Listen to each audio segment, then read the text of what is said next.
Top of the morning, everyone. It is June the 10th.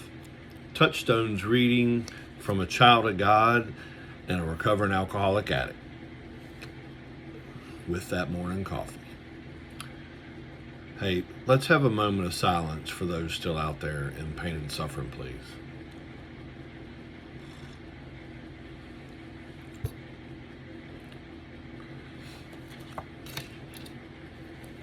Thank you. We learn more by seeing someone play good tennis than by reading a book about how to play good tennis. W. Timothy Galway. In our program, we learn from each other. Most of us would rather have thought our problems through on our own or read about them without having to ask for help. Recovery requires us to break this old habit. We can no longer say at a meeting, I had some problems this week, but I've worked them out now. Or, I know what I have to do. The change for us is to ask for help from other men in the program. We need to say, what do you think about my problem? Or, would you be willing to talk to me for a while? Having a sponsor is an important way of getting to know how another man applies his program to his life. We need to select a sponsor we admire who has learned the steps well and who truly lives them. Then we need to spend time with our sponsor outside of meetings, perhaps while drinking a cup of coffee or going for a walk.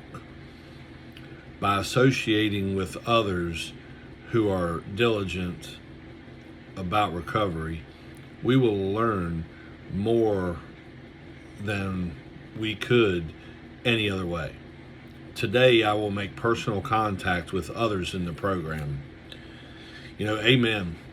Shout out to my sponsor, Chad. I love you, man. I do look up to you. I value your opinions. I'm very grateful on what you've helped me with and what you continue to help me with, and you're the perfect role model.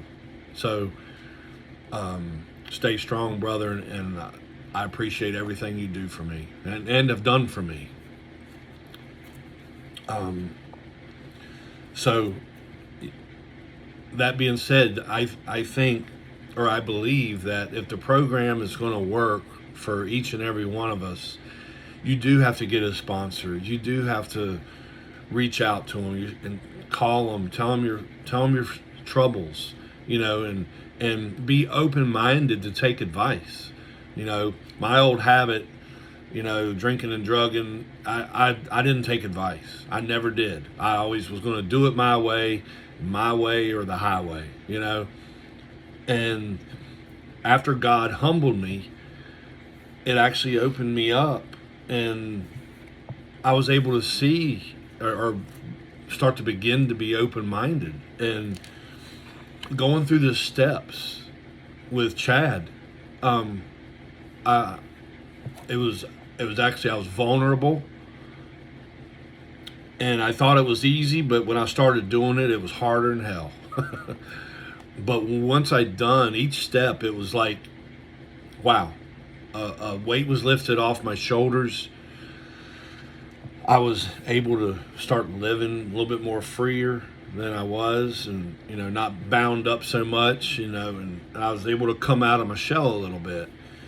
So it helps to get people's numbers when you're going to the meetings. That way, you do have a sponsor, but you have other people to call too,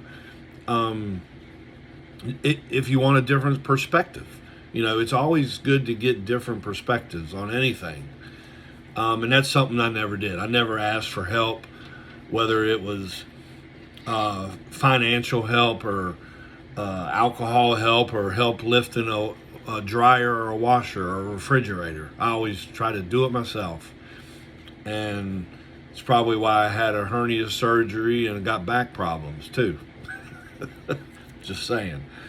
But more importantly, the alcohol addiction, God saved me. The program keeps me from having a drink. They both do. They go hand in hand. If I can't, if I didn't have one of them, I would probably be out drinking and drugging. So if I can get myself, and this is what I've learned, if I can get centered with God, put my program first after God, everything else, man, it just flows. It's just like you just start going through life and everything seems to work out. Maybe not the way you want, but you handle it a hell of a lot better than you used to. That's what I'm grateful for. And I start seeing the world in a little different perspective.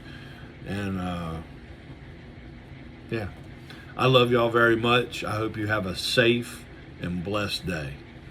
Peace.